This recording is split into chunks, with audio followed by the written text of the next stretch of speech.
नमस्कार। तमिलनाडु राजनीति रे एबे एक अभूतपूर्व परिस्थिति सृष्टि होइछि। जो दुईटी दल दशंधि दशंधि धरी परस्पर चिर शत्रु भाव जनाशुना से डीएमके एवं एआईएडीएमके एबे एकाठी हेबाकु जाउछन्ति। शुणिबाकु आश्चर्य लागुथिले भी जातीय गणमाध्यम एवं विश्वस्त सूत्ररु मिलिथिबा खबर अनुसार तमिल सुपरस्टार विजयଙ୍କ दल टीवीके ର ବଢୁଥିବା ଲୋକପ୍ରିୟତା ଏବେ ଏହି ଦୁଇ ଦ୍ରାବିଡ ଦଳର ନିଦ ହଜାଇ ଦେଇଛି। ତାମିଲନାଡୁ ଇତିହାସରେ ସିନେମା ଜଗତରୁ ଆସିଥିବା ଏମଜି ରାମଚନ୍ଦ୍ରନ ବା ଏମଜିଆର ଯେତେବେଳେ ନିଜର ଦଳ ଗଠନ କରିଥିଲେ ସେତେବେଳେ ସେ ଡିଏମକେ କୁ ଦୀର୍ଘ 10 ବର୍ଷ କାଳ କ୍ଷମତାରୁ ବାହାରେ ରଖିଥିଲେ। ଆଜି ଠିକ ସମାନ ଭୟ ଡିଏମକେ ର ଯୁବ ନେତା ବିଶେଷ କରି ଉଦୟନିଧି ଷ୍ଟାଲିନଙ୍କ ଶିବିରକୁ ଲାଗିଛି। सूत्र अनुଯାୟୀ जदि विजय क्षमता को आसंती तेबे पारंपरिक दलगुड़िकर अस्तित्व विपद रे पड़ी पारे।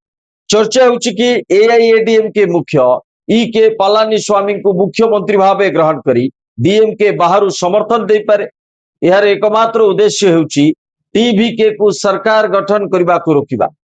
एभली समीकरण भारतीय राजनीति रे विरल, किंतु विजयଙ୍କ रोड शो एवं जनसभा रे देखा दैथिबा भिड़ एबे एक बड़ रथी महारथी को चिंतार पकाई देछि।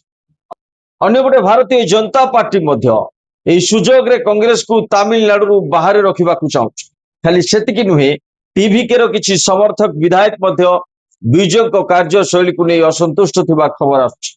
एबे बड़ प्रश्न भी उठुछि कि निज निजर स्वार्थ पाई डीएमके एवं एआईएडीएमके एकाठी हेबे कि जनता एही अप्राकृतिक मेंट को ग्रहण करिवे तो एमके स्टालिन को भली अभिज्ञ नेता एभली परीक्षा निरीक्षा पाई अनुमति देबे कि।